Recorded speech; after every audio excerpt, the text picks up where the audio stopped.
Bien, mesdames et messieurs, je vous propose de commencer cette séance du conseil municipal. Conseil municipal important, puisqu'on va parler du budget et du compte administratif. Alors, en communication et en pouvoir, sont absents ayant donné procuration Madame Nassiri à Monsieur Chahal, jusqu'à son arrivée. C'est bien ça, Malik, oui. Madame, alors pour toute la séance, Madame Malaman à Madame Guérin, Madame Bettinger à Monsieur Edinger, Madame Klein-Moravski à Monsieur Godig et Monsieur Olchekowski à Monsieur Atmania. Est-ce que j'ai oublié quelqu'un? Non, c'est bon. Voilà. Bien. Alors, le quorum étant atteint, on peut commencer. Et je termine la communication.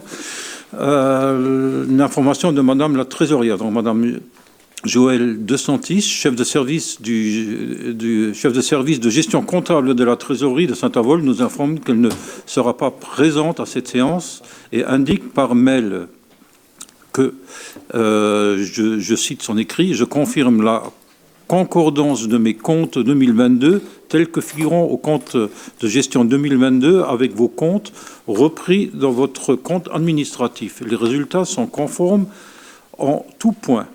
Compte tenu de son absence, donc de Madame De Santis, je propose de confier la présentation des points à Monsieur Pascal Loher. Donc ce sont les points 1, 2 et 3 qui présentera à la place des comptables. Autre information, j'ai une information à vous communiquer sur un point qu'on avait passé qui concerne l'écrivain public. Donc je vous informe que la convention de partenariat dans le cadre de la politique de la ville, entre la ville de Saint-Avold et la SA HLM Vivest, pour le financement du poste d'écrivain public, a été modifiée. La délibération présentée au conseil municipal du 21/12/2022 au point numéro 15. En effet, l'action se déroulera en partenariat avec le CCAS, sans doute dans leurs locaux de rue du Lac et pas dans les locaux de permanence situés 13 et 15 rue des Américains, comme cela avait été convenu. On a transféré, pour être complet dans l'explication, on a transféré les permanences de la rue des Américains de rue du Lac au CCAS. Voilà. Je vous informe aussi que je retire le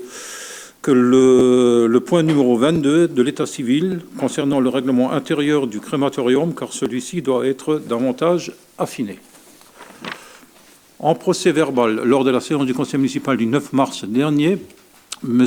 Olchekowski a demandé l'ajout d'une information sur le sujet, sur le feuillet numéro 512-2020 du PV du 10 décembre 2020. L'information souhaitée a été ajoutée. Le feuillet rectificatif a été posé sur votre table de séance. Voilà.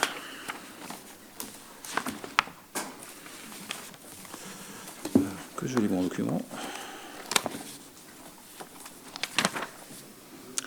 Bien, point numéro 1. Concerne bien entendu les finances avec la présentation du compte de gestion principal de l'exercice 2022. Et donc, comme je vous l'ai dit, je donne la parole à Monsieur Loher. Merci, Monsieur le maire. Donc, on va faire du raccourci. Je vais directement... Juste Donc vous avez, concernant le vote des budgets, une petite modification à ce qui était,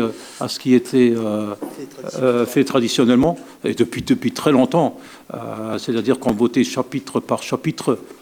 Et donc, bon, vous avez tous eu les documents dans les temps. Vous avez eu le temps de les consulter. Donc, ce que je vous propose, c'est de voter budget par budget. Non chapitre par chapitre du budget, mais bien budget par budget. Ça ne pose pas de problème pour vous. On m'a dit d'ailleurs que c'était qu'à la ville de Saint-Avold et à la Casas qu'on faisait comme ça. Ailleurs, ils le font depuis longtemps. Ils votent ça globalement par budget. Donc, pas d'objection. Merci. Monsieur le maire.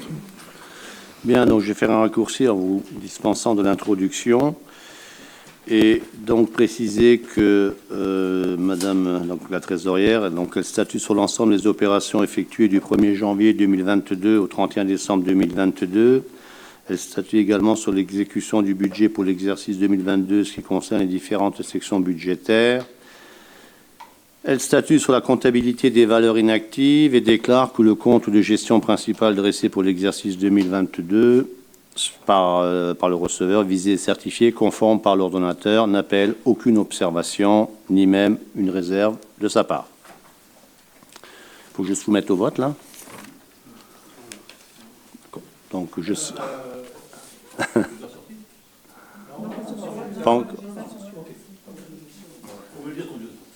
Compte de gestion. Donc, je soumets au vote. Qui est contre? Qui s'abstient? Merci. Donc, le point numéro 2, c'est la présentation des comptes de gestion annexe de l'exercice 2022 sur les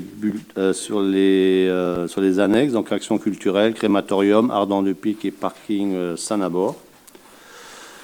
Donc, pareil, je vous dispense de l'intro. Donc, statuant sur l'ensemble des opérations effectuées du 1er janvier 2022 au 31 décembre 2022, statuer sur l'exécution du budget de l'exercice 2022 en ce qui concerne différentes sections budgétaires, statuer sur la comptabilité des valeurs inactives et déclare que les comptes de gestion des services annexes, donc de l'action culturelle, du crématorium, du lotissement Ardent du Pic, du parking Saint-Nabor, dressé pour l'exercice 2022 par le receveur, visé certifié conforme par l'ordonnateur, n'appelle aucune observation ni réserve de sa part. Je soumets au vote. Qui est contre? Qui s'abstient? Merci. Point numéro 3, présentation du compte de gestion de la régie camping, le Fetzberg. Alors, encore une fois, je me répète, statuant sur l'ensemble des opérations effectuées durant l'année 2022, statuant l'exécution du budget de l'exercice 2022 en ce qui concerne les différentes sections budgétaires, statuant sur la comptabilité des valeurs inactives, déclare que le compte de gestion de la régie camping Le Fetzberg, dressé pour l'exercice 2022 par le receveur, visé et certifié, conforme par l'ordonnateur, n'appelle aucune observation ni réserve de sa part. Je soumets au vote. Qui est contre? Qui s'abstient? Merci. Voilà. J'ai fait le travail. Continuez. Je continue, gardez la parole. Numéro 4, avec la présentation administrative de 2022. Alors, après que Monsieur le maire ait quitté la salle de séance, le conseil municipal se réunit. Alors, il quitte ou pas?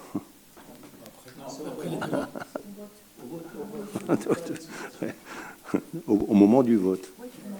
D'accord. Délibérant sur le compte administratif principal de l'exercice 2022 dressé par M. René Steiner, maire, donc après s'être fait présenter le budget primitif et les décisions modificatives de l'exercice considéré. 1. Lui donne acte de la présentation faite au compte administratif sur lequel peut se résumer ainsi. Est-ce qu'il est utile que je vous lise l'ensemble des sommes qui sont inscrites dans le tableau ci-dessus? Hein? Ça vous ferait plaisir? Alors, je vais aller sur l'ensemble, hein, ça ira peut-être plus vite.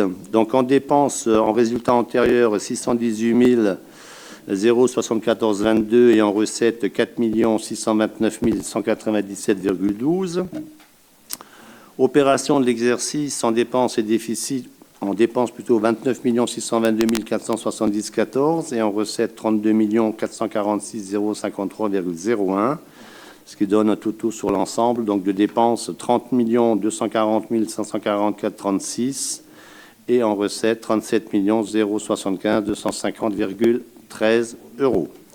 Résultat de clôture, en dépenses 1 593 775,79 et en recettes 8 428 481,56 €. Donc soit un reste à réaliser de 1 712 744,49. En totaux cumulés, donc sur les dépenses 3 306 520,28 et en recettes 8 428 481,56. Résultat définitif, en dépenses, 3 306 520,28 et en recettes, 8 428 481,56. Donc, constate que la comptabilité principale, les identités de valeur avec les indications du compte de gestion relatives au report à nouveau, aux résultats d'exploitation de l'exercice, au débit et crédit portés à titre budgétaire au compte principal, reconnaît la sincérité des restes à réaliser tels qu'ils apparaissent au compte principal et arrête les résultats définis tels que résumés ci-dessus. Y a-t-il des questions? S'il n'y a pas de questions, je... Si. Ah, pardon. Si. Oula. Non. Merci. Alors, comme chaque année, évidemment, je ne me prononce pas sur les comptes de gestion, du moins plutôt je prononce favorablement sur les comptes de gestion puisqu'ils ont pour but d'établir la conformité et l'équivalence entre les comptes administratifs de la ville et ceux dressés par l'exécuteur comptable qui est la trésorerie principale. Mais le compte administratif et celui de l'exercice principal et mes remarques vaudront pour le compte administratif du budget principal ainsi que pour les budgets annexes. Je vais le faire en une fois si vous me permettez. Ont pour objet de refléter votre gestion de l'année passée. Voilà. Sur ces éléments, j'ai un certain nombre de remarques et de réserves à faire.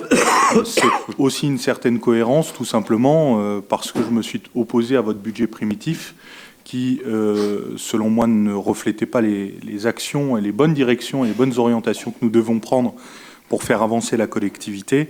Il est donc assez normal, finalement, que je ne m'y retrouve pas dans le résultat.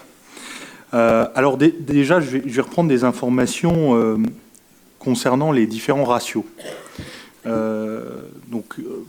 La trésorerie principale établit des ratios financiers qui reflètent l'activité, les dépenses de la collectivité dans un certain nombre de domaines. Et un des ratios que je trouve particulièrement intéressant à cet égard, c'est le ratio des dépenses d'équipement par rapport à la population.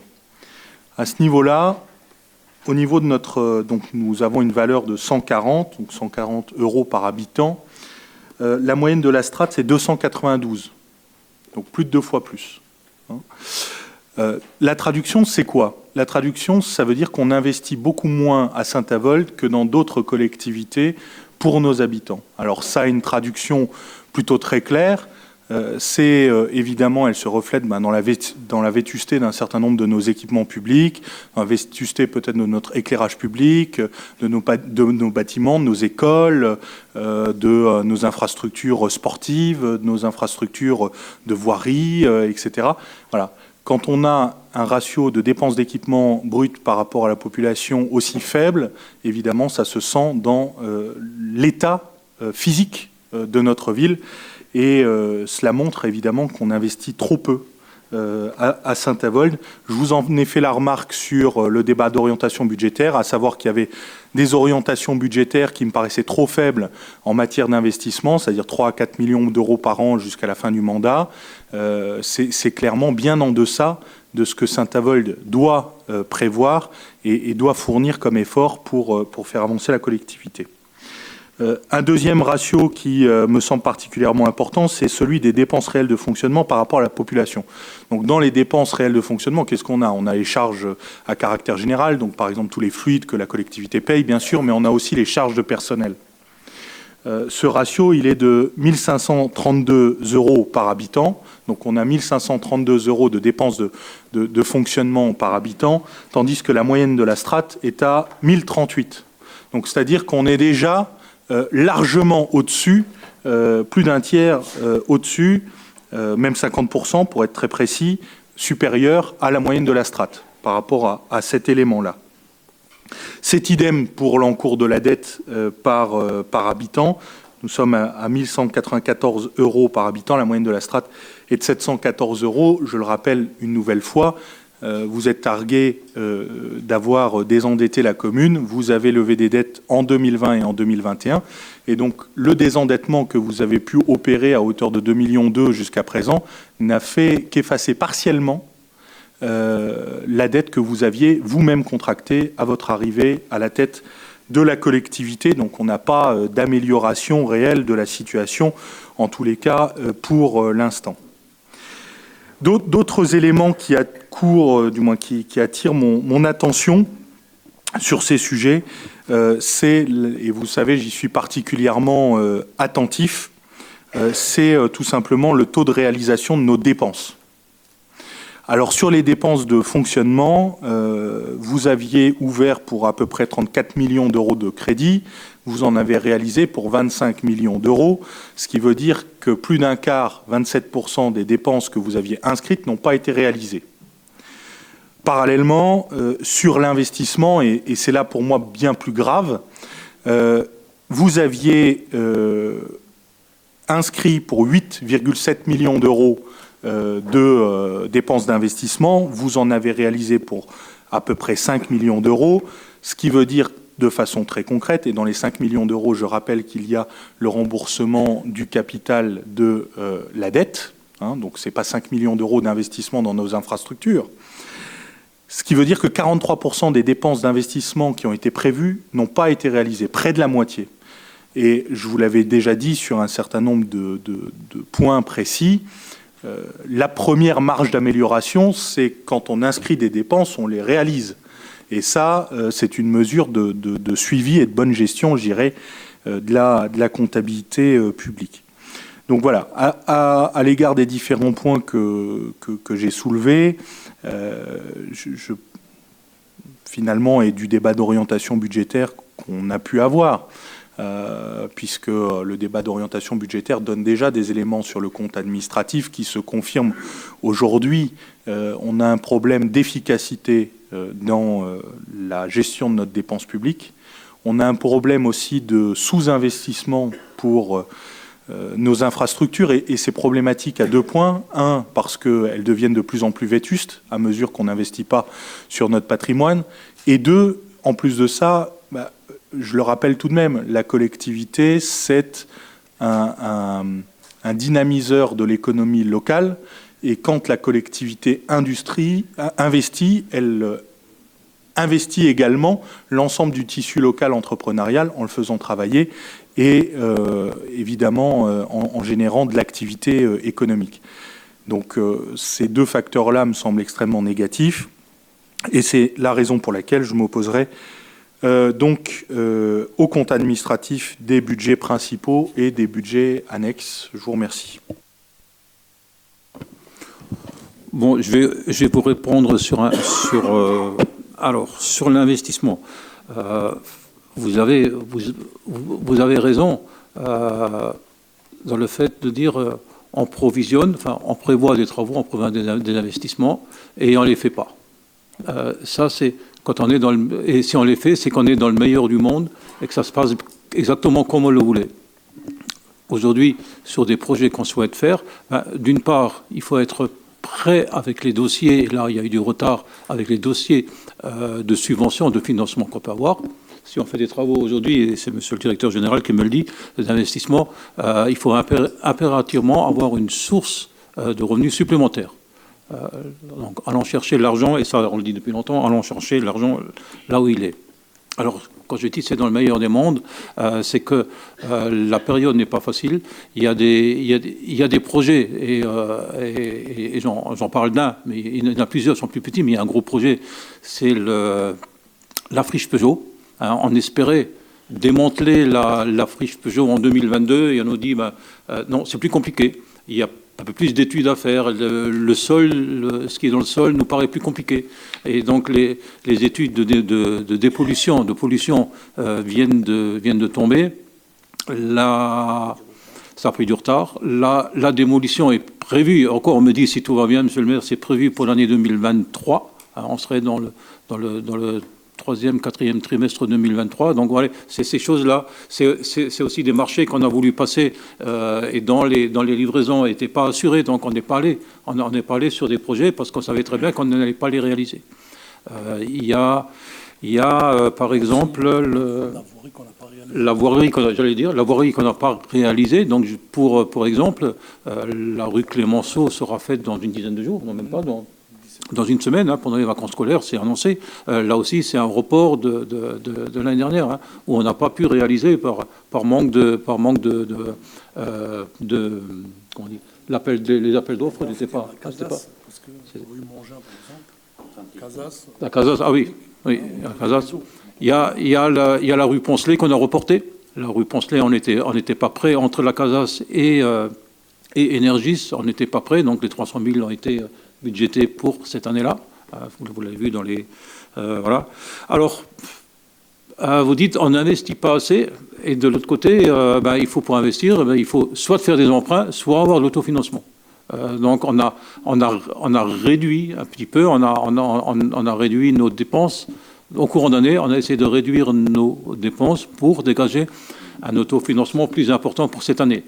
Ce qui nous permet de faire un peu plus d'investissement. Et il faut bien arriver au bout de nos projets, de faire un peu plus d'investissement et de façon à avoir un autofinancement plus conséquent pour faire moins d'emprunts. C'est pour ça qu'on si on en parlera, Pascal en parlera au BP tout à l'heure, hein, le pourquoi de cet emprunt-là. Et encore, hein, c'est un emprunt qu'on estime faire. Si on n'a pas besoin de le contracter au cours de l'année, on ne le fera pas. Hein, donc là aussi. Oui, vas-y. Ouais. Oui. Je voulais juste préciser, d'ailleurs, on en avait déjà parlé, hein, M. Atmania, c'est que l'emprunt qui a été levé en 2020 était un emprunt en fait qui correspondait au fait de réaliser de finaliser les travaux du commissariat de police, pour lequel un emprunt avait déjà été levé par l'ancienne municipalité et qui n'avait pas été attribué au projet. Sans quoi, nous n'aurions jamais eu besoin d'aller lever 2,5 millions d'emprunts en 2020. Voilà, je voulais juste encore une fois le repréciser, comme nous l'avions discuté la dernière fois. Néanmoins, si tu permets, une autre levée de dette a été faite en 2021 et depuis, cette problématique du taux de réalisation des budgets d'investissement, elle est permanente depuis 2020. C'est-à-dire qu'il n'y a pas un budget depuis 2020, j'ai regardé 2020, 2021, 2022, et donc là, bon, j'attends de voir pour 2023, mais il n'y a pas un budget sur lequel le taux de réalisation du budget d'investissement a dépassé 60%. Donc, ce qui veut dire qu'il y a au moins 40% des dépenses d'investissement prévues budgétées qui ne sont pas réalisées. Et ce qui est doublement grave... Pour des raisons que je viens de donner. Hein, oui. J'entends, mais je pense que voilà, c'est sûr qu'à un moment donné, il y a la conjoncture, il y a des problématiques de calage avec un certain nombre de collectivités, mais par exemple, vous parlez de la friche Peugeot, monsieur le maire. Sur la friche Peugeot, c'est le PFGE aujourd'hui qui porte cet équipement. Donc vous n'avez pas eu à décaisser... Oui, vous n'avez pas eu à décaisser pour l'achat. Alors évidemment, tout ça sont des frais qui viendront par la suite, hein, quand le PFGE rétrocédera à la ville. Hein. C'est un projet qui a été initié il y a déjà longtemps. Mais évidemment, la ville va devoir payer sa part de démolition ou sa partie de démolition avec une prise en charge, etc. Mais tout ça pour dire que c'est des sommes effectivement qui sont reportées et qui, par rapport à la masse du budget d'investissement qui était prévu, là on était quand même sur 8,7 millions d'euros, on n'en réalise que 5. Bon, là on a, en clair, on a 300 000 euros d'explication. Mais il en reste encore 2,4 millions à trouver, quoi. Vous voyez ce que je veux dire? Et c'est pour ça que je dis bien, pour moi, avant le problème de gestion ou de choix d'investissement, sur lequel on peut avoir des divergences, par rapport à nos orientations sur la gestion et sur la politique de la ville, il y a une question de gestion de l'efficacité de la dépense publique. Et aujourd'hui, ça, on n'y est pas, parce que c'est aussi, évidemment, tout un travail à faire et à orienter entre les élus et les services. Les élus donnent leur priorité aux services, et les services doivent indiquer aux élus qu'est-ce qui est véritablement en capacité de se faire pendant l'année civile. Et ça me semble particulièrement important. Ah non, on est là pour échanger, M. Atmania. Bien, d'autres questions? Bien, donc voilà, je dois quitter la salle. Le premier adjoint prend le relais, et puis je reviendrai lorsque les votes du budget annexe aussi seront. Je ne vais pas revenir, sortir. Donc, non, alors ça ira vite.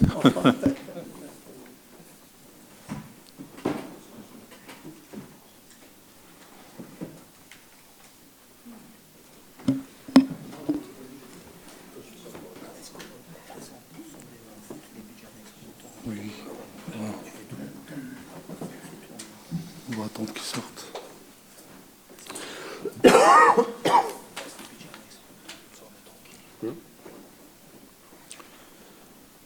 Bon, il est sorti, monsieur le maire. Donc, je pense que le débat a été effectué. S'il n'y a pas d'autres questions, je soumets donc le point en vote. Qui est contre? Qui s'abstient? Merci.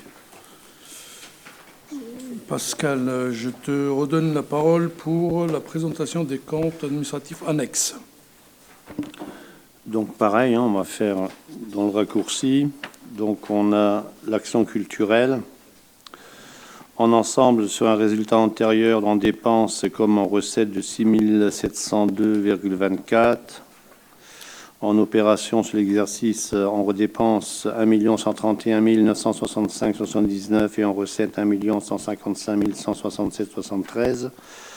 Ce que nous donne des totaux en dépenses d'1 138 668,03 et en recette 1 161 869,97. En résultat de clôture, dépenses 7 722,30 contre 30 924,24 en recette, pour un reste à réaliser de 23 201,94. Total cumulé, en dépenses 30 924,24 comme en recette, et en résultat définitif 30 924,24. En ce qui concerne le crématorium, résultat antérieur 71 393,72, opération de l'exercice en dépenses 25 349,43 et en recette 55 980,01, ce qui donne en totaux en dépenses 25 349,43 et en recette 127 378,73. Résultat de clôture en recette 102 029,30 et identique pour les totaux cumulés et le résultat définitif. Compte annexe Ardent du Pic. Résultat antérieur en dépenses 22 977,78 contre 224 767 de recettes.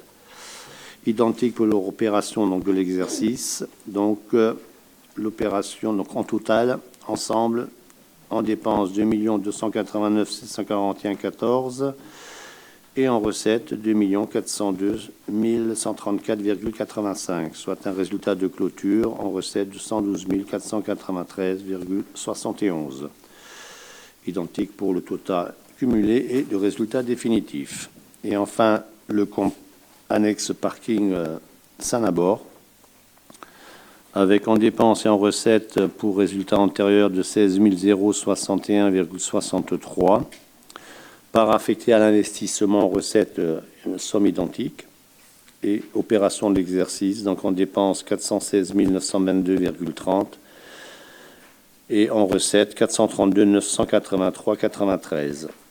Donc le total en ensemble en dépenses 432 983,93 et en recettes 432 983,93. Un résultat de clôture de 0 comme tout le reste. Voilà. Donc, constate pour chacune des comptabilités et donc annexe que je viens d'énoncer, l'identité des valeurs avec les indications du compte de gestion relative au report à nouveau, au résultat d'exploitation de l'exercice, au début du crédit porté à titre budgétaire aux différents comptes, reconnaît la sincérité des restes à réaliser, arrête les résultats définitifs tels que résumés ci-dessus. Y a-t-il des questions? Je soumets au vote. Qui est contre?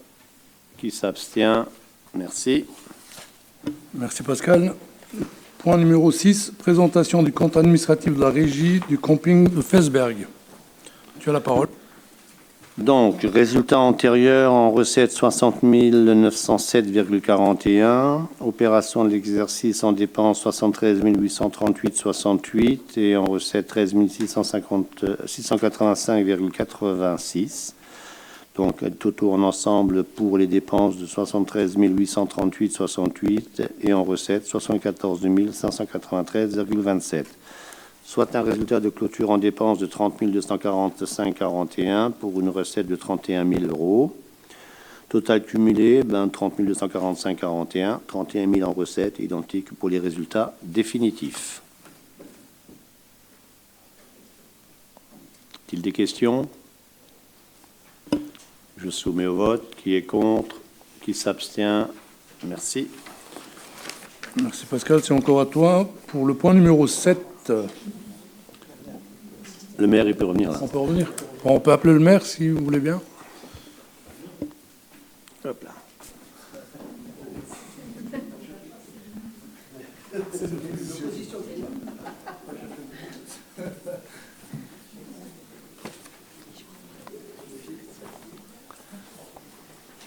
Parce qu'il faut quand même énumérer les chiffres. Hein. Tu ne peux pas ne pas énumérer les chiffres. Faut même énumérer les chiffres. Hein. Il ne voulait pas. Ça va.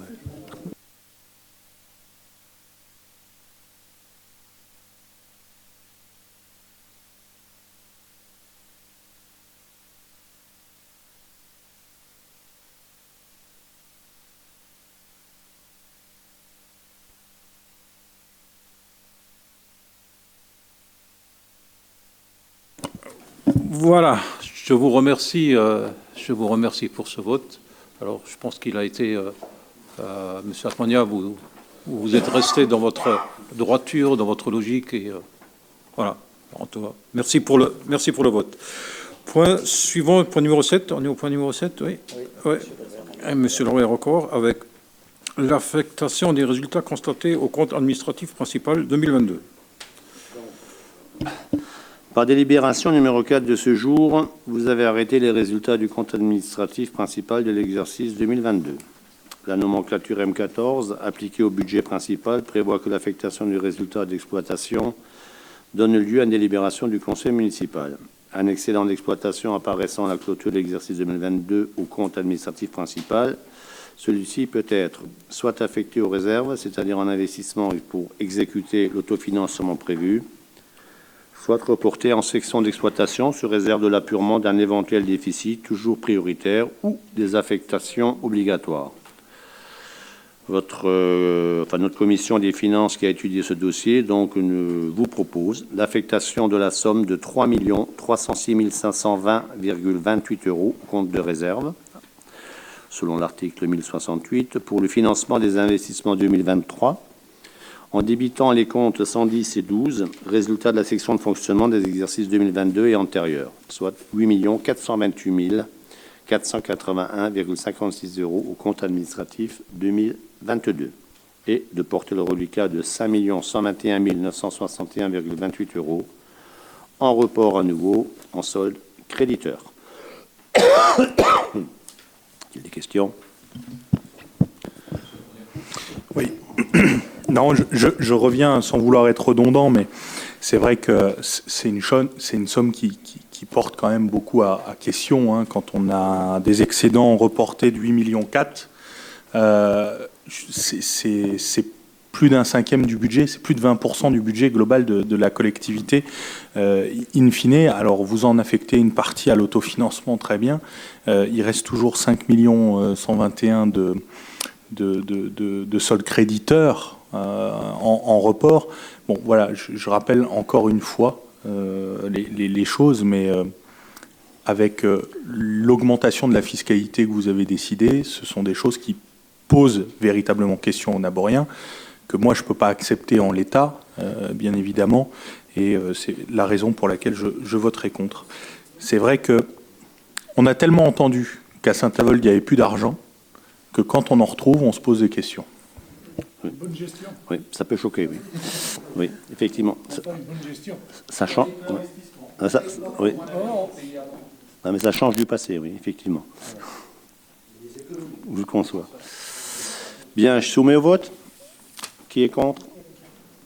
Qui s'abstient? Merci. Je garde la parole pour le point suivant.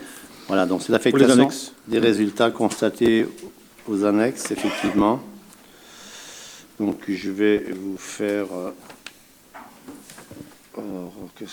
Donc, déjà, pour le service de l'action culturelle, donc l'affectation de la somme de 30 924,24 € au compte réserve pour le financement des investissements donc, de 2023, en débitant les comptes 110 et 12, résultat des exercices 2022 et antérieurs de la section de fonctionnement, soit 30 924,24 € au compte administratif 2022.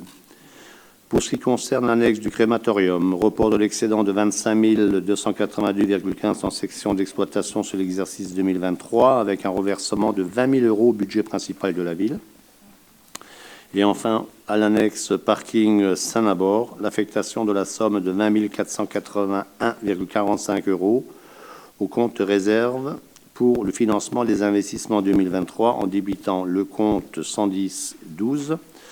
Résultat des exercices 2022 et antérieurs de la section de fonctionnement, soit 20 481,45 € au compte administratif 2022.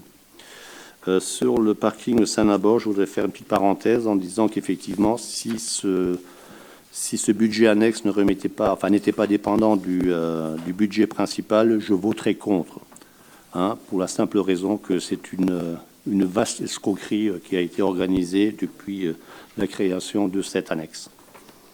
Voilà, je referme la parenthèse. Pardon?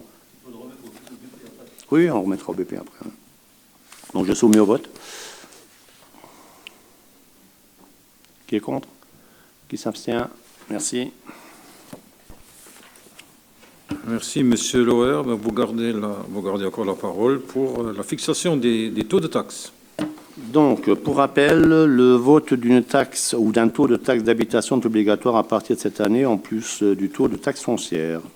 Le taux de référence de la taxe d'habitation est celui voté en 2019, qui avait été figé de 2020 à 2022.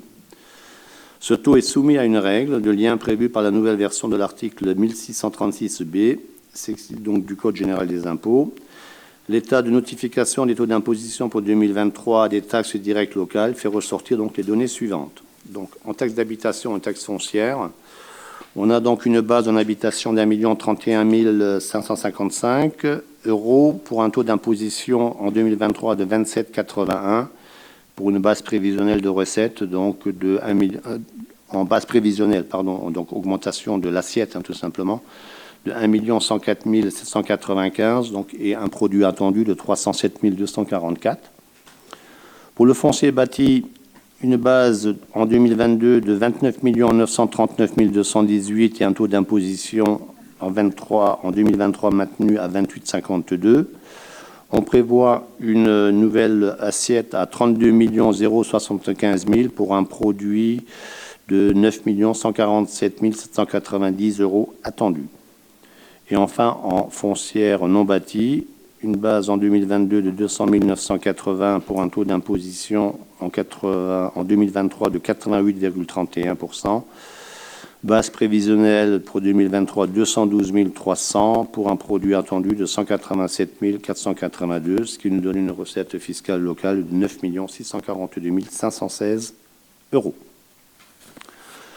En allocation compensatrice, au titre des taxes d'habitation, donc zéro, bien sûr, foncière bâtie et non bâtie, 2 390 121 €. En professionnel, CFE 0, donc soit un total de 2 390 121 € aux allocations compensatrices. En ce qui concerne la dotation de compensation de la réforme de la taxe professionnelle, l'État 12,59 pour l'année 2023 fixe le montant de la DCT-RTP à 1 331 051 €. Pour mémoire, 22, c'était 1 331 051, donc le même montant. Ensuite, en GIR, garantie individuelle de ressources, 2 575 759 €. Le coefficient correcteur donc, il s'applique à la ville, car la ville de Saint-Avold est surcompensée Un prélèvement d'un montant de 742 453 € au titre des contributions directes sera donc effectué. Le conseil municipal est invité chaque année à fixer donc les taux de fiscalité applicables à l'exercice en cours. Donc, je vous propose de maintenir les taux d'imposition en 2023 par rapport à 2022. Et eux demandent de bien vouloir approuver pour 2023 les taux de taxes suivants, c'est-à-dire en habitation 27,81%, en foncière bâtie 28,52% et enfin en foncière non bâtie 88,31%. Charles-Monia, oui. Oui, simplement pour rappeler quelques éléments sur les produits de taxes attendus avec la revalorisation des bases qui a été certes décidée par l'État, mais qui est ponctionnée bien évidemment sur les habitants de Saint-Avold comme des autres communes. En 3 ans, le montant des recettes fiscales obtenues et perçues par la ville aura augmenté plus de 3 millions d'euros. C'est 3 millions d'euros de prix sur les habitants chaque année depuis le début du mandat. Donc 3 millions de fiscalité supplémentaires que vous avez pour partie décidé et pour partie appliquée du fait des décisions de l'État. C'est rude. C'est la décision de l'État. Oui. Pour la taxe d'habitation, elle figure sur la délibération, c'est simplement qu'il fallait la voter, mais effectivement, c'est pour la percevoir, mais ça concerne que les maisons secondaires, hein, les résidences secondaires, et également et les logements vacants. Donc, je soumets au vote. Qui est contre? Qui s'abstient? Merci.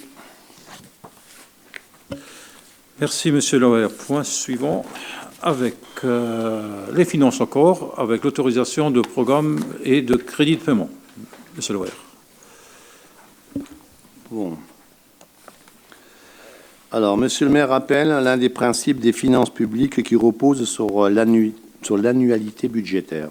Donc, pour les opérations d'investissement, les collectivités territoriales peuvent utiliser 2 techniques. L'une est l'inscription de la totalité de la dépense la première année, puis report d'une année sur l'autre du solde. Cette méthode nécessite donc l'ouverture des crédits suffisants pour couvrir l'engagement dès la première année, y compris les modalités de financement comme l'emprunt, ou alors la prévision d'un échéancier dès le début de l'opération qui se décline par une ouverture des crédits budgétaires annuels par tranche. Il indique que les autorisations de programme, donc l'AP, permettent, par une approche pluriannuelle, d'identifier les budgets de projet, valorisés ensuite chaque année par crédit de paiement. Monsieur le maire ajoute que la procédure des APCP constitue une dérogation au principe de l'annualité budgétaire. Elle permet, en dissociant l'engagement pluriannuel des investissements de l'équilibre budgétaire annuel, de limiter le recours au report d'investissement. L'équilibre budgétaire s'apprécie donc en tenant compte des seuls CP. Il explique que chaque AP comporte la répartition prévisionnelle par exercice des CP correspondants ainsi qu'une évaluation des ressources envisagées pour y faire face, telles que subventions, autofinancement, emprunts, FCTVA. Les APCP facilitent la gestion des investissements pluriannuels. Ils sont régis par l'article R 2311-9 du Code général des collectivités territoriales. Ils permettent un allègement du budget et une présentation plus simple, mais nécessitent bien sûr un suivi rigoureux. Les AP sont les limites supérieures des dépenses et qui peuvent être engagées par le financement des investissements. Ils sont sans limitation de durée jusqu'à leur annulation. Elles peuvent être révisées chaque année. Et les CP constituent la limite supérieure des dépenses pouvant être mandatées pour couvrir des engagements contractés dans le cadre des autorisations d'engagement correspondantes. Il précise que la mise en place et le suivi annuel des APCP fait l'objet d'une délibération du conseil municipal distincte de celle du budget. La délibération initiale fixe l'enveloppe globale de la dépense, ainsi que sa répartition dans le temps et les moyens du financement. Dès cette délibération, l'exécution peut commencer par la signature d'un marché, par exemple. Les AP et les CP peuvent aussi être révisés. Le budget de l'année en cours reprend les CP, dépenses et ressources, révisés. Les CP pourront aussi être votés par chapitre ou par opération conformément au budget global. Le suivi des APCP se fait à chaque étape budgétaire, dans un souci de communication et de suivi. Monsieur le maire annonce que la commune souhaite mettre en place cette procédure pour le programme d'investissement suivant, qui est la réalisation de la cuisine centrale. Donc, on a une délibération en cours donc, à hauteur de 4 175 000 qui a été votée sur l'exercice en cours. Un crédit de paiement de 175 000 couvert au titre de l'exercice N et reste à financer en exercice N+1 2 500 000 et exercice au-delà de N+1 1 500 000 avec un autofinancement à hauteur de 28%, 60% en emprunt et 12% en subvention. Donc le conseil municipal, après avoir entendu l'exposé de monsieur le maire, est invité donc à approuver le principe de mise en place de l'autorisation de programme et des crédits de paiement, APCP, d'approuver la création d'autorisations de programmes tels que détaillés ci-dessus, d'autoriser monsieur le maire ou son représentant à engager les dépenses de l'opération précitée à hauteur de l'autorisation de programme et à mandater les dépenses afférentes. Et enfin, préciser que les crédits de paiement de 2023 sont inscrits au budget 2023 sur l'opération concernée. Y a-t-il des questions? De cette manière, oui. Oui. Alors, je m'opposerai sur ce point par une fois encore cohérence par rapport à mes prises de position précédentes. Je pense que la création de cette cuisine centrale est démesurée en termes de coûts et n'est pas, je dirais, le projet adéquat. J'aurais plutôt opté pour la réhabilitation du bâtiment existant, voire son extension, qui me semblerait être, ou qui m'aurait semblé être moins coûteuse pour la collectivité. Je relève que vous prévoyez un emprunt de 60% pour financer cet investissement, soit 2,5 millions d'euros.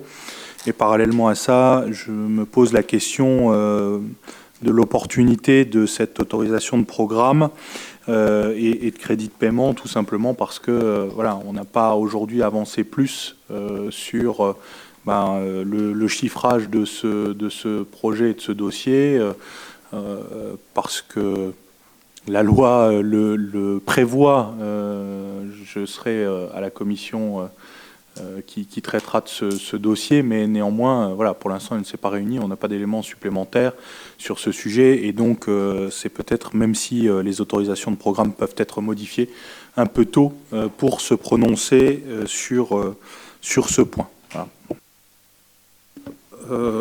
Simplement quelques éléments de réponse. D'abord, l'autorisation de programme, c'est une première. Le but est de ne pas faire porter toute la charge sur un exercice. Donc, je crois que c'est la première fois que ça se fait, Émilie. Donc ça, je trouve que c'est une bonne chose. Oui, c'est transparent. En ce qui concerne l'emprunt qui est aujourd'hui, c'est une estimation de 60%. Alors, je dis c'est une estimation parce que nos dossiers de subvention sont en cours, donc bien entendu, les ratios vont bouger. Après, vous dites que vous n'avez pas d'éléments précis encore. Il y a un concours d'architectes. On suit la procédure qu'on a établie. Il y a un concours d'architectes qui va être lancé et ça correspond aux 175 000 qui sont sur cet exercice. Donc, voilà. C'est pour ça, si vous voulez, monsieur le maire, que je trouve que c'est un peu tôt. C'est-à-dire que les 175 000, ils ont été inscrits budgétairement pour le BP 2023. Votre autorisation de programme aurait pu intervenir à l'issue de ce concours d'architectes, une fois que vous aviez retenu un architecte et un projet précis, ce qui aurait aussi influé, parce que vous le savez, en fonction du résultat, même si vous donnez, je dirais, une enveloppe globale au répondant, elle peut évoluer en fonction des contraintes qu'il découvre, qu'il constate, etc. Donc vous dites effectivement que les demandes de subvention sont en cours et que donc les ratios peuvent évoluer au gré des demandes obtenues, mais parallèlement à ça, ça peut aussi être le cas par rapport au montant global du projet.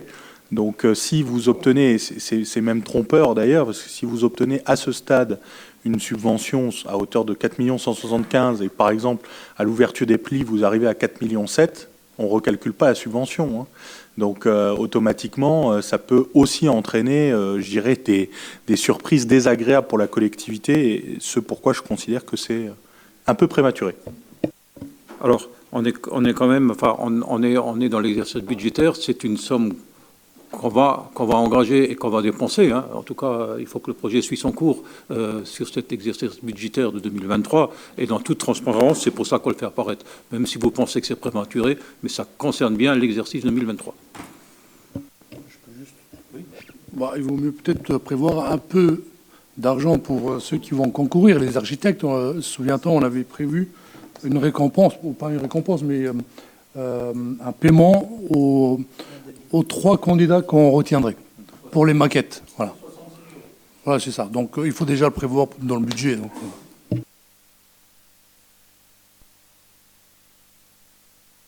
S'il n'y a pas d'autres questions. Donc je soumets au vote. Qui est contre? Qui s'abstient? Merci. Alors, point suivant, encore les finances, avec la constitution d'une provision pour risques et charges, Monsieur Loer. Alors, donc, considérant que par souci de sincérité budgétaire, de transparence des comptes et de fiabilité des résultats de fonctionnement des collectivités, la constitution d'une provision dès l'ouverture d'un contentieux est rendue nécessaire.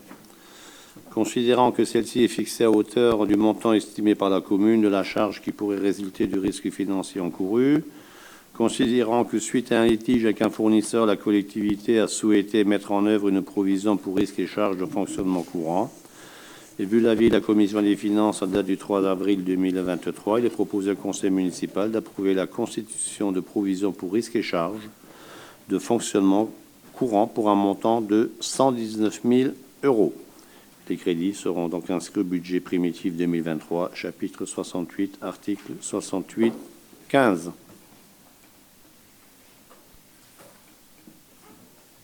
Il n'y a pas de questions. Bon, alors je passe au vote. Qui est contre? Qui s'abstient?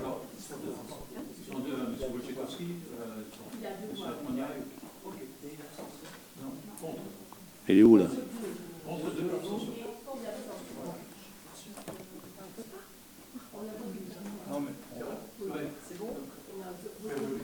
Allez,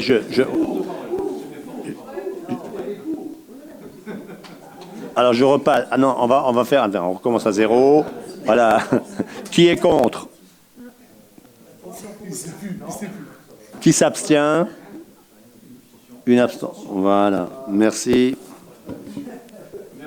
Merci. Point suivant, encore M. Loer, avec le budget primitif 2023. Oh, j'en ai marre. Bien. Alors, je précise que le budget principal est voté chapitre par chapitre. Hein, donc, on va déroger à cette règle, hein, Monsieur le maire. Ah, enfin, cette habitude, oui, ou à cette tradition. Hein. Je lis la globalité, puis après, s'il y a des questions. Et voilà, je lis la globalité sur les dépenses et recettes, donc par section. Alors, en primitif, dans 2023, donc sur la section d'investissement, on dépense 10 507 882 € et pour une recette identique, bien toujours que dépenses égale recettes dans les budgets primitifs.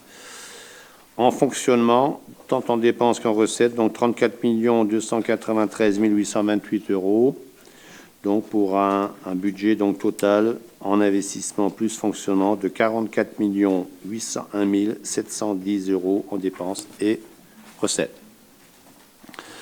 Étant précisé que son équilibre est assuré par un produit fiscal de 8 900 063 €, d'un résultat de fonctionnement reporté de 5 121 961,28 € et une prévision d'emprunt nouveau de 250 000 €. Donc, pour autoriser le maire à procéder tout au long de l'exercice budgétaire aux éventuels virements de crédit nécessaires à la continuation des programmes, ceci par virement interne dans la limite des crédits votés par chapitre budgétaire auquel nous avons donc exceptionnellement dérogé. Y a-t-il des questions? Oui, M. Atmania. Oui. Alors bon, c'est toujours intéressant de faire la comparaison entre le compte administratif et de l'année précédente, donc, et le budget primitif de l'année à venir ou en cours, en l'occurrence. Bon, je vais revenir sur les éléments que j'ai cités plus tôt, alors notamment le ratio du dépense réelle de fonctionnement par rapport à la population, donc ce qu'on dépense en charge de personnel, ce qu'on dépense en charge à caractère général. Ce ratio l'année dernière était de 1 532 €. Cette année, il est au niveau du budget primitif 2023 de 1 848 €. Donc on accroît nos dépenses de fonctionnement. La moyenne de la strate, elle reste à 1 038 €. On fait quasiment x2. Un autre ratio, celui des dépenses d'équipement brut par habitant, celui que j'ai cité tout à l'heure. Donc en clair, nos dépenses d'investissement par rapport à la population, on passe à 282 € par habitant. On était à 140 € dans le compte administratif de l'année dernière. Et la moyenne de la strate est à 292 €. Donc en fait, on reste inférieur à la moyenne de notre strate. Donc même si on réalise la totalité de nos investissements, on restera en dessous de la moyenne d'investissement de notre strate. Et bon, j'ai été regarder les comptes administratifs précédents. On a souvent ce phénomène-là, c'est-à-dire qu'effectivement, on se rapproche de la moyenne de notre strate en termes de dépenses prévues, mais in fine, en dépenses réalisées, on tombe vite très bas. Donc, sachez-le, je serai à nouveau attentif en 2024 à cet élément. Parallèlement à ça, l'encours de la dette par rapport à la population ne bouge quasiment pas. On reste sur les mêmes prévisions. Donc, bon, voilà, je reste extrêmement conservateur.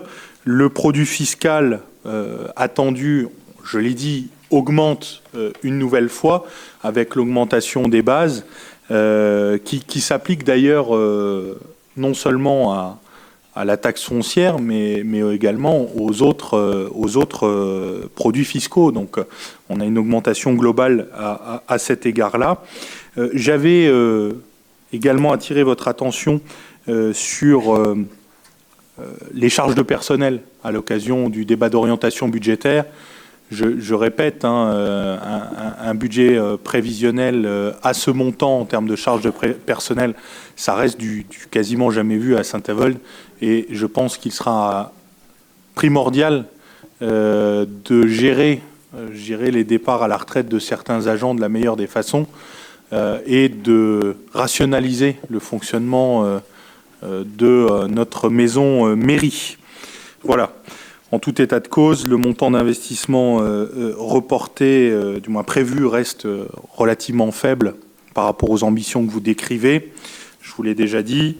Et les résultats reportés, donc les excédents reportés, augmentent et augmentent. Et j'ai du mal à comprendre, à assimiler cette politique du castor. Il faut qu'on investisse, mettre des noisettes de côté dans une période où, je dirais, la ville se meurt. Ça reste difficilement compréhensible.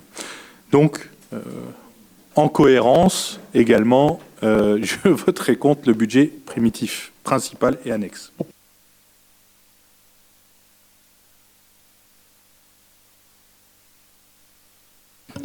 Bon, on va pas revenir sur le débat entre le budgété et le réalisé. Ah, vous vous êtes exprimé, on a répondu.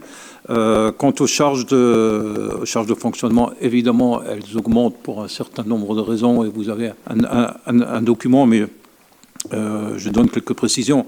Le moratoire de remboursement d'Énergis, une partie était affectée à l'investissement. Donc là, alors pour quelle raison, je ne pourrais pas vous revoir, était affecté. Ça dépend du type de travaux. Et donc, aujourd'hui, tout est sur le fonctionnement. Hein. Oui. Il y a également... alors, ça paraît anodin, mais ça peut vite chiffrer. C'est qu'on n'a pas reçu de facture d'eau du fait du transfert. Donc, on a un rattrapage des années de la facturation de l'eau, hein, de la part de la CASAS, depuis plusieurs années. Hein. On a une augmentation. Il faut qu'on sécurise davantage notre système informatique. Donc, on a une augmentation de ce côté-là. Il y a bien sûr l'inflation. Hein. Donc, les ouvertures de plis, ben, on voit bien ce que ça donne. Il y a une augmentation là. Il y a une augmentation sur le chauffage urbain, des nouveaux contrats. On change, donc c'est des affectations différentes pour 300 000 euros. Le chapitre 012, donc le personnel.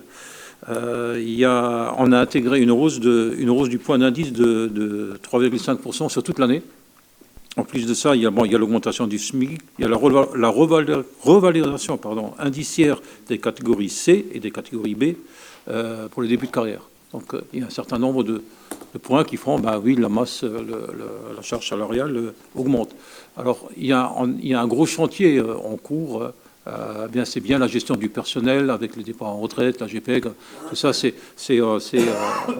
les équipes de Madame Guérin travaillent dessus depuis longtemps. Il y a les lignes directrices de gestion, on en a parlé la dernière fois, qui vont sortir là. Ça va aussi permettre de donner des promotions à des agents qui attendent ça. Il faut bien définir. Là aussi, ça a un impact. Et bien sûr, et la révision du RIFSEP également. Et il y a le 65 également. Il y a la hausse de la subvention. Je crois qu'on en a parlé au BP, au débat d'orientation budgétaire, qui concerne les charges de fonctionnement du CAC et notamment le chauffage qu'il faut payer. Il y a les 300 000 euros. C'est les factures des années précédentes de chauffage qui n'avaient pas été payées pour un sort. Enfin, on ne nous les a pas envoyées pour un certain nombre de raisons. Ça avait été décidé il y a quelques années que c'est la CASAS qui le paye. Et donc, à la nouvelle gouvernance en 2020, la CASAS, en faisant des contrôles, s'est aperçu que c'est pas eux, mais c'est bien la ville de la payer. Il y a la hausse de la subvention au CCAS. On en a parlé l'autre jour au conseil d'administration du CCS. Et il y a une hausse des subventions aux associations également, ce qui explique c'est tout. Voilà. Ce qui est un petit peu. Il y a une subvention au parking de la Poste. Et tu pourras le remettre après encore au budget annexe du parking de la Poste. Il y a ce litige qu'on a sur le parking de la Poste. Voilà en quelques chiffres et quelques éléments la hausse de nos dépenses de fonctionnement. Donc je soumets au vote. Qui est contre? Qui s'abstient? Merci.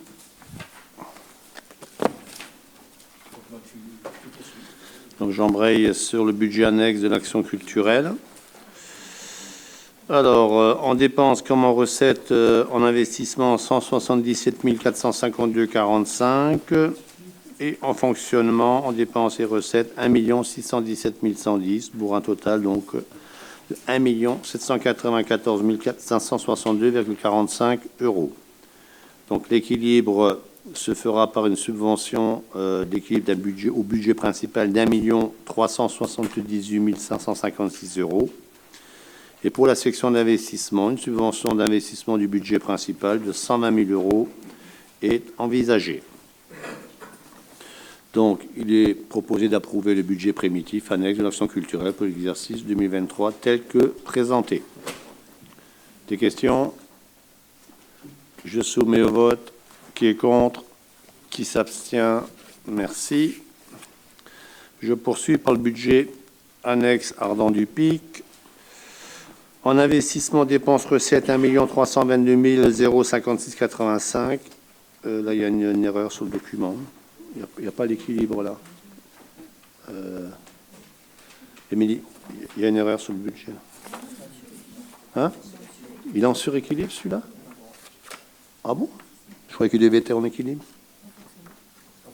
Bon. Alors, on a un recette en investissement donc à 1 391 789,56. En fonctionnement, comme en recette, 1 455 791,56. Donc, pour les dépenses en totaux, 2 777 848,41 pour une recette de 2 847 581,12 euros. Des questions? Pas de questions. Je soumets au vote. Qui est contre? Qui s'abstient? Merci. Budget annexe du crématorium.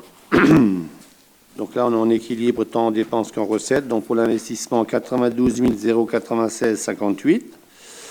En fonctionnement, 80 282,15 pour un total donc de 172 378,73 euros pour ce qui concerne le BP du crématorium.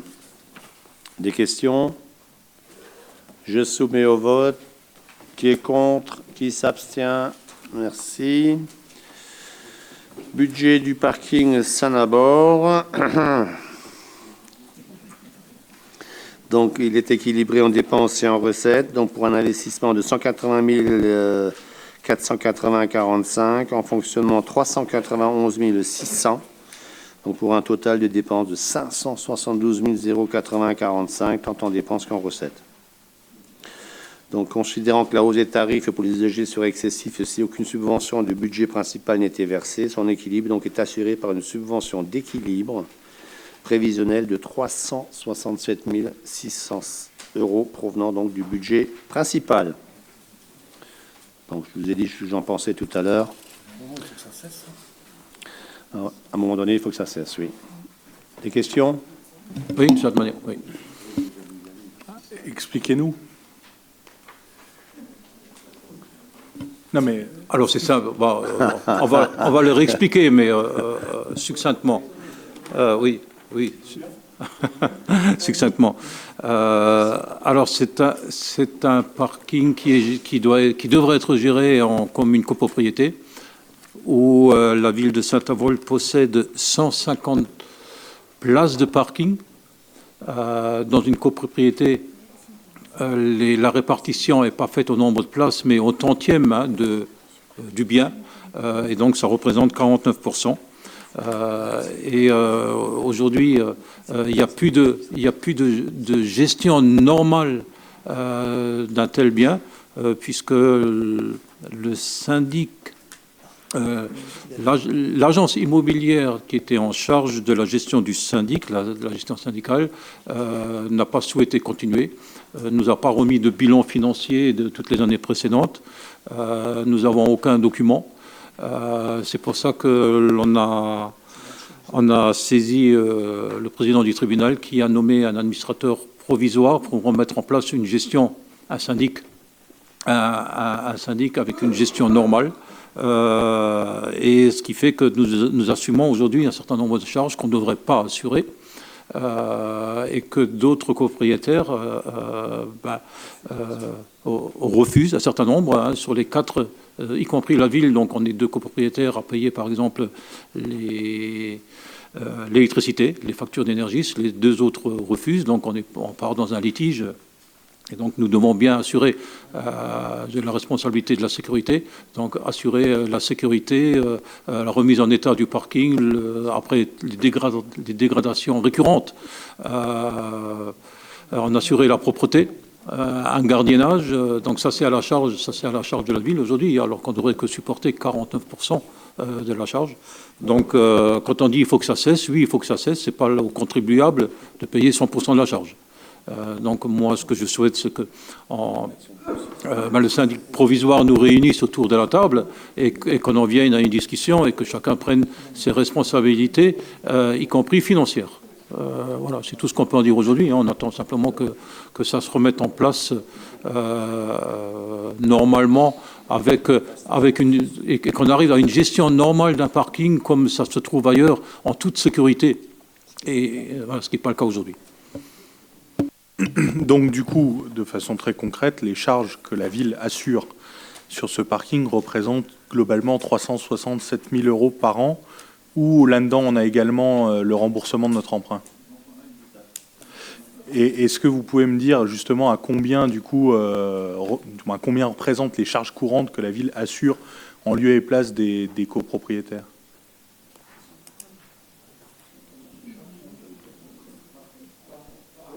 Alors, 100% sur les années précédentes et depuis 2000, en ce qui concerne l'électricité, depuis 2021, il me semble, comme Énergis n'a plus d'interlocuteur syndical à qui envoyer la facture pour que le syndic fasse la répartition, les factures sont envoyées directement aux différents. Donc, on sort l'énergie et il reste le reste. D'accord. Si vous pouviez me communiquer peut-être les sommes Oui, on va faire des sans problème. de ce que ça représente. C'est vrai que bon, cette somme-là, bon, on sait qu'il y a l'amortissement de l'emprunt qui, je l'espère, enfin bon, j'ai plus les tableaux d'amortissement en tête, mais devrait plus durer encore 20 ans. Et puis On doit être à la moitié. à moitié. Ouais, je pense qu'on est au... Dernière échéance 2031. 2031. Ouais. Donc 7 ans. 7 ans. Ok. Merci. Ouais.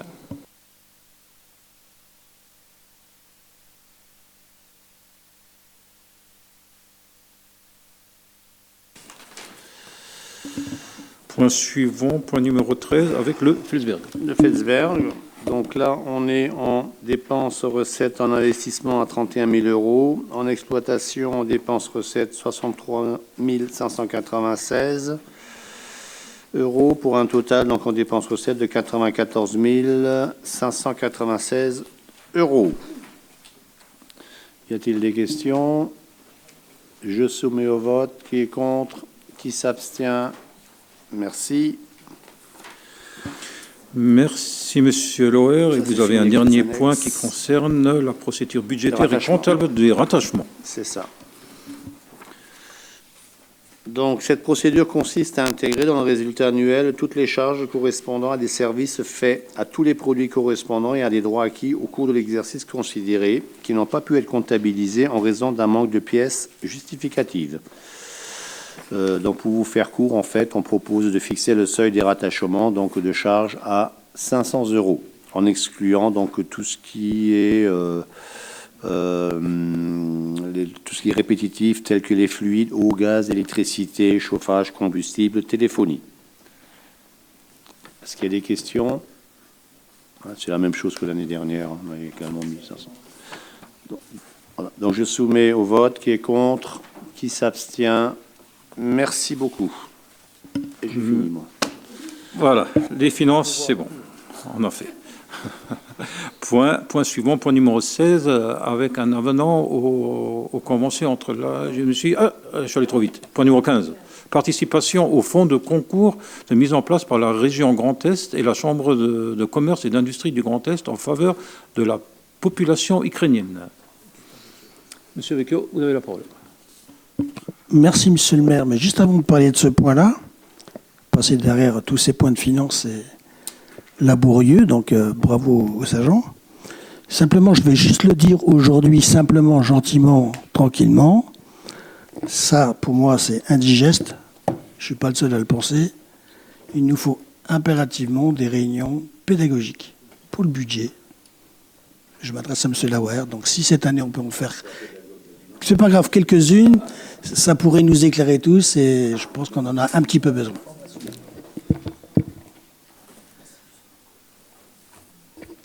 Alors effectivement, donc point numéro 15, face aux tragédies de conséquences de l'invasion de l'Ukraine par la Russie, la région Grand Est s'est engagée à venir aider en aide à la population ukrainienne victime du conflit.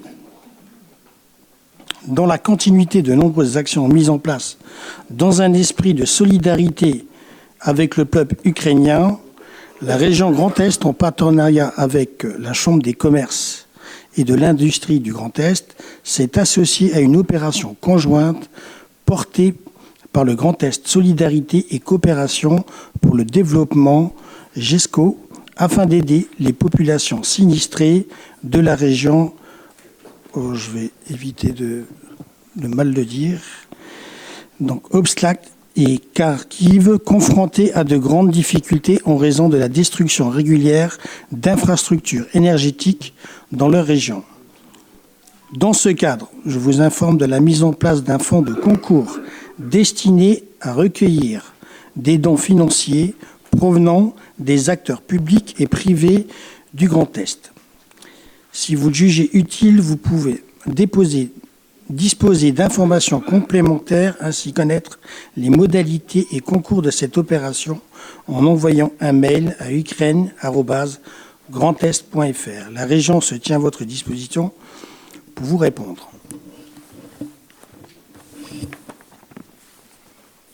Aussi, je vous propose de contribuer à cette opération collective de soutien à l'Ukraine, associant collectivités, entreprises et acteurs associatifs en participant à ce fonds de concours à hauteur de 1 000 €.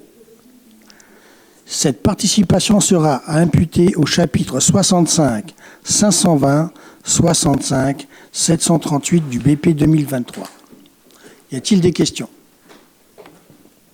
On peut passer au vote. Qui est contre? Qui s'abstient? Merci. Merci Gaëtan. Point suivant qui concerne donc l'amendement de la convention avec la ville et la Poste relative à l'organisation des agences postales communales dans les quartiers Huchet, Jeanne d'Arc et Carrière. Voilà, comme vous le savez, on a des agences dans les 3 quartiers. On a enfin pu régler le problème d'ouverture de l'agence de Jeanne d'Arc et surtout de Huchet, qui était fermée un certain temps par manque de personnel et donc par maladie de personnel. Donc on a fait un recrutement en interne avec une formation. Ça a pris un peu de temps, mais voilà, c'est réglé. Les agences sont ouvertes maintenant. Et ce qu'on vous propose, c'est donc de signer l'avenant relatif à cette convention et l'organisation des ouvertures. Alors j'ai bien entendu aussi dans les réunions de quartier que ce serait bien qu'on alterne en fonction des quartiers une semaine ou un jour le matin et le jour suivant l'après-midi.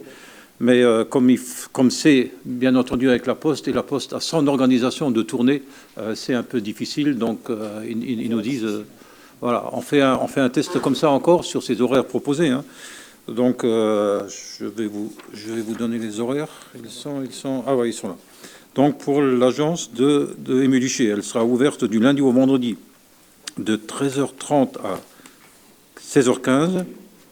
Pour la Carrière, donc elle sera ouverte le matin et l'après-midi de 9h à 12h et de 13h30 à 16h. Pourquoi là c'est ouvert le matin et l'après-midi? Parce qu'il y a une population plus importante, mais il y a aussi l'activité de la Poste qui fait. La Poste nous fait un retour de l'activité. Donc elle est nettement plus importante que sur les autres quartiers. C'est pour ça qu'ils estiment qu'une demi-journée par jour, ça suffit. Et l'agence de Jeanne d'Arc, bien, elle sera ouverte du lundi au vendredi, le matin de 8h45 à 11h45. Voilà. Si vous avez des questions sur ce point. Oui, M. Atmania. Non, pas de questions particulières. C'est vrai que les différentes fermetures des agences postales communales étaient regrettables parce que c'est des services de proximité importants pour chacun des habitants. Donc j'espère qu'aujourd'hui, la problématique est réglée de façon pérenne et que le service pourra vraiment être assuré, parce que même si ça compense pas complètement évidemment la charge, la Poste verse une participation à la ville pour assurer ce service. Et donc voilà, maintenant que ça nous incombe, ça serait bien qu'il tourne efficacement. Je suis de votre avis. Donc je peux passer au vote. Qui est contre? Abstention. Merci. Point suivant, point numéro 17, avec la mise en œuvre du programme des commandes, le programme Fusée, donc qui concerne le service scolaire, avec des investissements importants et une aide, bien sûr, hein. Madame Spire, vous nous expliquez. Par délibération du conseil municipal en date du 25 février 2021, la ville a adhéré au groupement de commandes Fusae, facilite les usages éducatifs, qui met à votre disposition une coordination facilitatrice assurée par le département et des marchés dédiés pour l'acquisition de solutions numériques, dites clés en main et labellisées par les autorités académiques. Ainsi, les matériels et travaux fléchés dans ces marchés peuvent être subventionnés conformément au règlement d'octroi des subventions Fusae du département de la Moselle. Ceci étant exposé, il est proposé à l'Assemblée d'autoriser un monsieur le maire ou son adjoint délégué aux affaires scolaires à signer toutes les commandes de matériel et équipements numériques, travaux de câblage dans le cadre des marchés mis à disposition par le groupement de commandes Fusae, à solliciter toutes les subventions correspondantes au nom de la commune. Y a-t-il des questions? Je passe au vote. Qui est contre? Qui s'abstient? À l'unanimité. Merci Virginie, à l'humanité. Merci. Je pense que c'est un bel investissement pour nos écoles qui en ont besoin, qui ont également besoin d'autres investissements depuis 2009. Depuis 2009, au niveau de l'informatique. Très bien. Point suivant avec l'amicale du personnel. Alors là également, je vais pas vous. C'est un point qui revient tous les ans. Je ne vais pas vous faire. Je fais grâce de la lecture de la délibération. On est dans la continuité. Enfin, l'amicale est dans la continuité de ces actions. Une avance avait été donnée qui correspond à 50% de l'année précédente. Donc, elle était de 88 500 €.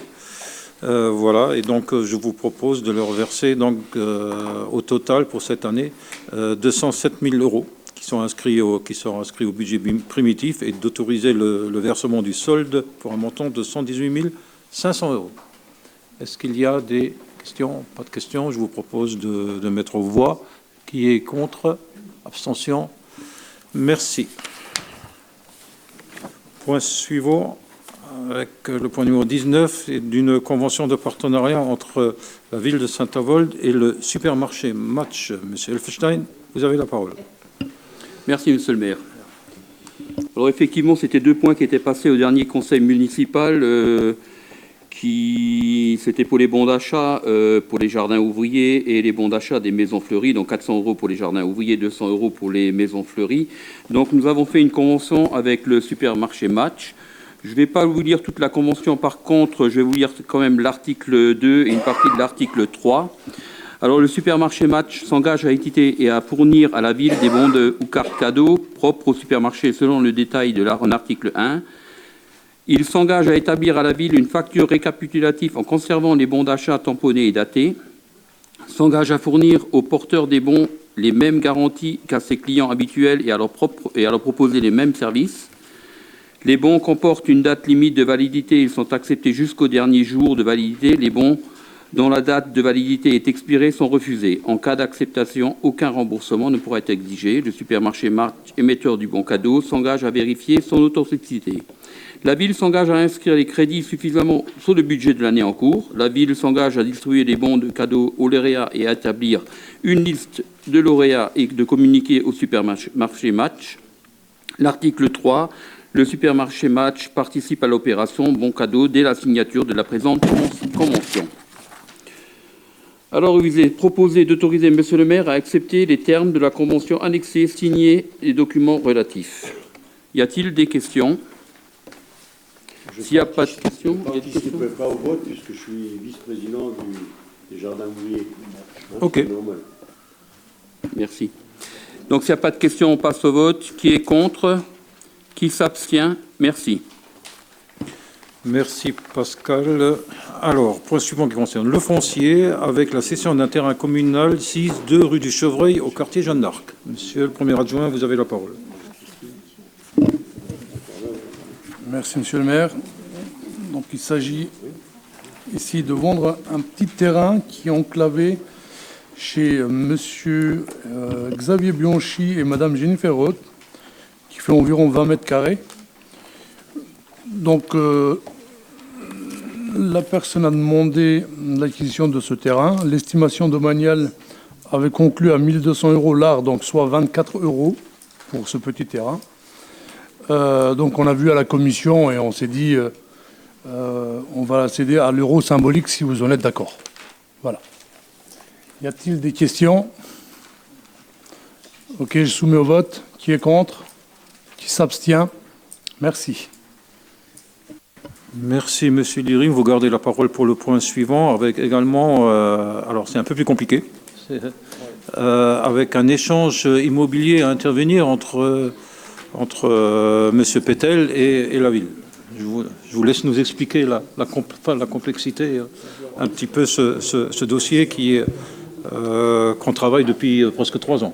Oui, effectivement. Donc, l'ancien maire avait permis à un monsieur des gens du voyage de construire sur un terrain qui appartenait à la commune son titre de propriété sur le site d'Ardent du Pic où nous avons un projet d'aménagement.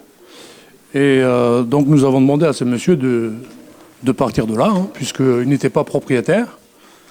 Et ce monsieur a fait remarquer qu'il avait eu beaucoup d'échanges avec l'ancien maire, des écrits, etc., et que l'ancien maire lui avait demandé de construire sa maison ici. Voilà. Donc le pauvre monsieur a engagé des frais, plus de 30 000 euros pour l'assainissement, etc. Et il s'est retrouvé sans titre de propriétaire. Et aujourd'hui, donc, il est lésé et il nous demande de lui donner ou vendre un terrain. Trouver une solution. Trouver une solution. Donc on s'est déplacé avec monsieur le maire dans sa caravane. Il a des enfants qui sont scolarisés, etc. Donc le pauvre, il ne sait plus quoi faire. Donc nous avons trouvé une solution. Et il a engagé des frais. Oui, c'est ce que je viens de dire. Hein. Plus de 30 000 euros de frais. Voilà. Donc aujourd'hui, on a vu avec nos services, avec monsieur le maire, et on voudrait lui proposer, si vous en êtes d'accord, un terrain à l'entrée du Felsberg.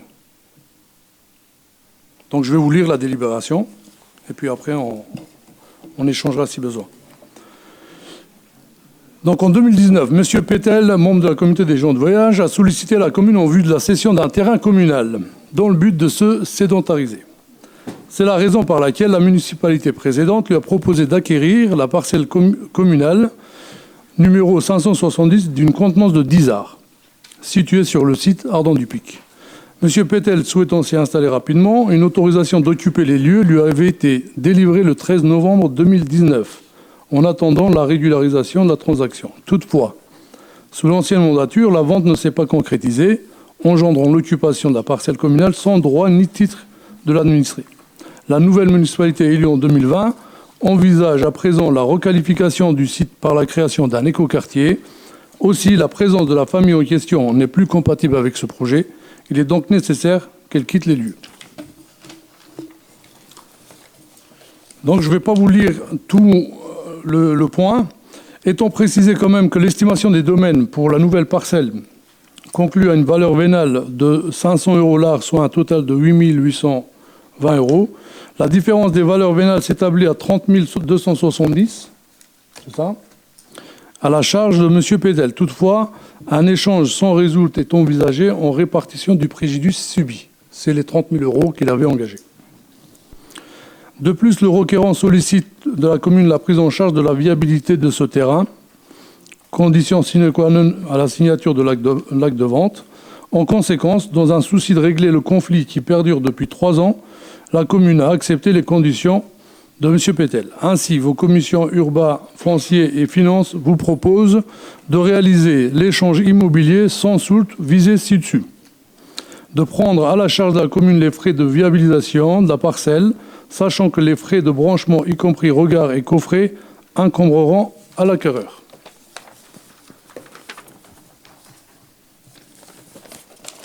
D'inscrire à la charte de M. Pétel dans l'acte d'échange une obligation de faire consistant en l'établissement de sa résidence principale, étant précisé que toute revente du terrain lui est interdite sans l'autorisation préalable de la commune. Une lettre recommandée avec accusé de réception sera adressée dans ce sens à M. le maire avant d'entamer toute démarche. De requérir l'inscription au livre foncier d'un droit à la résolution au profit de la ville de Saint-Avold en cas d'inobservation de la clause visée sous le paragraphe C. D'insérer dans l'acte de vente une clause au terme de laquelle l'acquéreur accepte toutes les contraintes et servitudes liées à la constructibilité du terrain cédé de quelque nature qu'elle puisse être. D'autoriser M. le maire à signer l'acte d'échanger, à intervenir et, plus généralement, de le charger de l'exécution de la présente délibération, étant précisé que les frais d'acte seront partagés entre les parties. Voilà pour le point numéro 21. Y a-t-il des questions ou des remarques? Non. Donc on passe au vote. Qui est contre? Qui s'abstient? Merci. Merci beaucoup. Point numéro 22 étant retiré, on passe au point numéro 23 avec la braderie des commerçants non sédentaires. Monsieur Le Tuillier, vous avez la parole. Excusez-moi. Merci, monsieur le maire.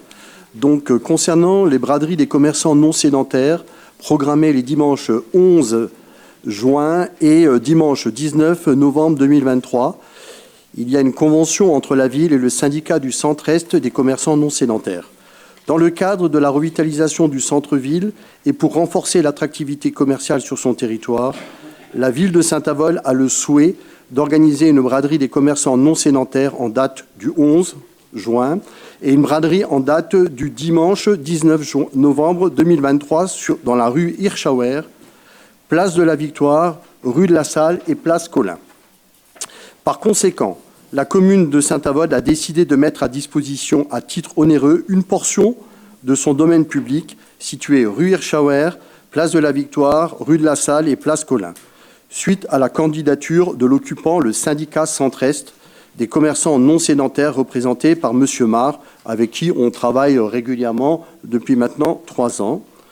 En vue de ce qui précède, votre Assemblée est amenée à autoriser M. le maire à organiser la braderie des commerçants non sédentaires le dimanche 11 juin et le dimanche 19 novembre 2023, en collaboration avec le syndicat Centre-Est et des commerçants non sédentaires, et à autoriser M. le maire à signer la présente convention à intervenir entre le syndicat du Centre-Est des commerçants non sédentaires, représenté par M. Marr, et la ville de Saint-Avold.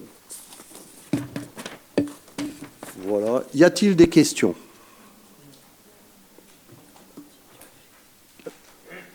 Qui est contre? Qui s'abstient? Merci. Merci, Monsieur Le Tillier. On arrive au terme de ce conseil municipal. Je tenais tout particulièrement à remercier tous les services, et notamment le service des finances, M. Lauer, et tous les élus qui ont contribué à ce que on vote déjà lors d'un conseil le compte administratif et le budget. Là aussi, je crois que c'est une première. D'habitude, le compte administratif était voté au mois de juin. Donc c'est un énorme travail qui a été fait. Ils ont été très professionnels. Merci, Émilie, vous remercierez toute votre équipe. Merci pour ce travail. En matière de planning, le prochain conseil municipal est prévu le 9 juin. Voilà, inscrivez-vous ça le 9 juin. Il faudra impérativement y passer. Donc, je parle aux services et aux élus concernés, toutes les subventions aux associations, puisque on nous impose, oui, c'était prévu fin juin, mais on nous impose une trêve en raison des élections sénatoriales. Donc voilà, donc il faudra également valider les délégués remplaçants des élus pour les élections sénatoriales, et il n'y aura pas de conseil municipal jusqu'aux élections. Donc, pour le bon fonctionnement des associations, il faudra vous préparer à passer tous les dossiers de subvention le 9 juin, au prochain conseil. Bien, je vous souhaite... oui, M. Gaudic. Je voudrais dire quelque chose. Je suis très heureux, je pense que vous aussi, du retour de Geneviève. Hein. Je crois qu'on n'a pas oublié, Énergia qui est beaucoup mieux. Ça nous tient à cœur d'être au complet, d'avoir une bonne équipe et puis travailler ensemble. Voilà.